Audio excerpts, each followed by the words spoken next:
Hello everyone, welcome to Everything Football. Now, we all want to have budget options in our team. The budget options who can get you goals and clean sheets. So I've come up with three options in this video. We all want to own Salah, we all want to own Mbappe, Saka and Palmer whenever they come back, those premium defenders. But the only way you can do that and own those assets is if you have some budget options in different positions. So the first one that I've come up with is the goalkeeper from Napoli. Alex Meret is the first option that I've gone for. Is currently owned by 5% and it's only going to cost you 4 million. So far this season, Alex Meret has been absolutely fantastic for his club. So far 2 games, he's kept 2 clean sheets in both of them against Sassuolo and Cagliari. And in those 2 games, he has only made 3 saves, but if he can get you the clean sheets, that is good enough. Now, obviously, you want a goalkeeper who can also get at least 1 save point plus the clean sheet. But Napoli have also been good defensively. But in the Champions League, you'd expect them to be tested, and you'd expect the goalkeeper to be tested. But as an option for 4 million, it is very tough to get a goalkeeper for 4 million who's starting for the champions of Italy, and they have good fixtures across the first 5 games. And on top of that, Napoli are just a very good team, and so far this season they've been very good. So Alex Meret is the first option. Last season, in the 34 Serie A games that he played, the 34 Serie A games last season for Napoli, 17 clean sheets and only 25 goals conceded. So despite them having teams like Man City and Sporting and PSV in the first 3 games and Frankfurt in the 4th, you'd expect them to keep a couple of clean sheets there. And even if he doesn't keep a clean sheet, a team like against Man City, you'd expect Man City to score. There's still a possibility there of a few saves from Alex Meret, who's been very good. I mean, I've seen Napoli fans are really excited with him. They're calling him, he's going to be one of the best goalkeepers, going to be mentioned as one of the best goalkeepers after this season. Apparently, he's had a very, very good couple of years. So could be a good pick for us fantasy managers. Having a 4 million goalkeeper, that is an absolute dream. It's not easy to get because other goalkeepers are 6 million, and we always look at cheaper goalkeepers and you're thinking they're going to concede 4 or 5 goals each game. But for Alex Meret, it's different. You'd expect Napoli to keep a few clean sheets there. And again, you don't have to have him all the way to match day 8. You definitely don't have to do that. But for 5% owned at the moment, for only 4 million is going to cost you. That can allow you to have Haaland up front and Salah up front and Mbappe up front and all those guys in the front in the midfield and attacking area. So Alex Meret is the first one. Let's go to the second option that I've picked, and that is Akliouche from Monaco. So he's going to cost you 5 million. He's currently owned by only 5% as well, just like Alex Meret. He's been in the Champions League before. I owned him last season. Despite him not getting that many attacking returns, I mean, again, you're not looking for 5 million asset to get you 10 goals. It's going to be very difficult.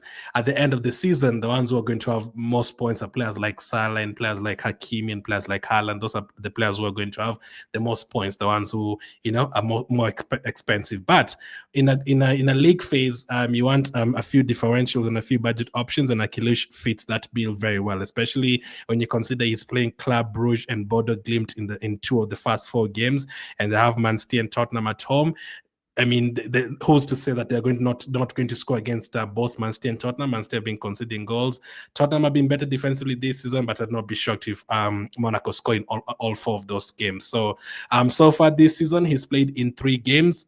He played 90 minutes in all of those 3 games. So you want options who are going to play for you, 90 minutes, 2 goals and 1 assist so far. In terms of his XG, he has an XG of 2.3 and expected assist of 1. So in just those games alone, he's been absolutely fantastic, Akliouche. So again, he's been in the Champions League last season. I owned him. There's a time I was trying to pick between him and Minamino. I made the wrong choice, but this time around, I might try to have him from match day 1. Now, last season, 7 goals, 12 assists, very, very good returns, 19 goal returns last season for him.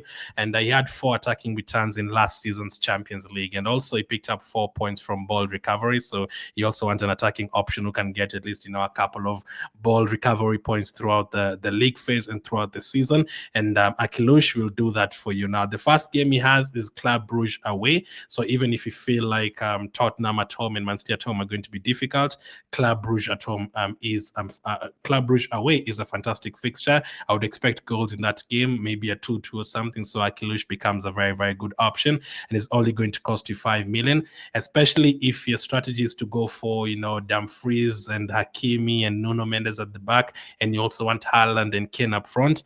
Then you have to go for a couple of cheap options in midfield. And Akliouche is one who's going to always start. He's always going to play 90 minutes, and he's only 5% on, so he's not only a budget option, he's also a differential option. So that is the second pick. And then the third and final pick in this section of budget options is Luis Suarez from Sporting. 5 million forward, and is currently owned by 1%. So it's also a differential on top of that. And this season has been fantastic. They just signed him to replace Victor Gyökeres, and he's been scoring the goals, he's been getting the assists. So 4 league games, 2 goals and 2 assists, 3 90 minutes. In those 4 games, he played 90 minutes 3 times. And in the other game that you're subbed off in the 81st minute. So that is not that bad. If your striker is playing 90 minutes 3 times and 81 minutes in one of the games, you still expect him to get an attacking return somewhere there within the 81 minutes, in this scenario. Like, for example, in the first match day, they're playing against Kairat at home, the debutants. 81 minutes should be enough for Luis Suarez to score, especially if he scores like the other Luis Suarez that we know about over the years. Is going to be a very, very good option. So last season at Almeria, he had 31 goals and 8 assists, so 39 attacking returns for him last season. So he definitely knows where the goal is. And then the fixtures are not that bad. He has Kairat at home, he has Marseille at home, he has Napoli away and Juventus away. So you'd say Juventus and Napoli away are not easy, but the Marseille and Kairat games at home, you'd expect Sporting to score. And in the league, they always score a bunch of goals. He has players like Gonçalves and players like Trincao to assist him as well. So he's always going to get attacking returns over there. And at Almeria last season, he was absolutely phenomenal. Here he is in the Almeria shirt last season. So I think he's also a fantastic option for sure. Only going to cost you 5 million. At the moment, he's only selected by 1%. So maybe by the time we get to the deadline, is going to be higher on, because a lot of people will talk about him, and he's probably going to score again next week. He was picked by his country as well. He was on the bench. He didn't start the game, but still a very, very good option. So for Luis Suarez, for Akliouche, if you want to go for Haaland, Kane, and Mbappe all up front, you have to look for somewhere to get a differential option and a budget option, and that is the midfield. Now, if you have Luis Suarez up front and you don't go for Haaland, Mbappe, and Kane, all 3 of them, you only choose 2. Maybe even some will have Guirassy up front. Then you can that can allow you to have a very, very expensive midfield where you can go for Rafinha and Yamal and maybe Palmer in his back and Salah when you have a player like Suarez up front. And for a 5 million player who can also be a captaincy option, that is fantastic. So match day 1 is playing on the Thursday. If the Tuesday and the Wednesday captains don't work, then you absolutely captain Luis Suarez in the Thursday game. And against Kairat at home, you'd expect a bunch of goals there for Sporting. So those are the 3 options that I've gone for. There's other options. There's Dean Howson at Real Madrid, who could also be a fantastic option if you're looking for a defender. You could also go for his teammate, Mastantuono. That's how you pronounce it. He's a midfielder. I saw him playing for his country yesterday, 4.5 million. There's Mukoko at Copenhagen. I do like Copenhagen's fixtures, and his partner as well, Elianus. Both of them are very good options in terms of the forward area for Copenhagen, especially if they can score goals. One option I was looking at is Hogg from Bodo Glimt, but he's currently injured, so we'll revisit that one after match day 1 and see how it goes. But those are the best 3 budget options that I've picked. Let me know what you make of them. Are you going to go for any of them? For me, probably I'm going to pick at least one of them for sure.